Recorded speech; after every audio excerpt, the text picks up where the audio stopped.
Sa mga load controller dyan, hiring ang September Star, bound to Saudi Arabia. Ito ang mga qualifications. 2 years work experience in the same field. Weight and balance certificate. At disclaimer, hindi ako part ng company. So, pag may mga tanong kayo, itanong nyo si September Star. Ang kailangan dito ay lalaki. Age limit, 25 to 47 years old. At ito ang mga required documents. Updated resume with contact details. Diploma, TOR, vocational certificate. Experience certificate. Training or seminar certificate. Exit paper if any. Para to sa mga ex-Saudi, pati na rin ang ikama.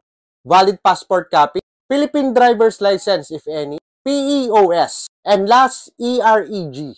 Sa mga interested, isend nyo ang inyong resume or CV.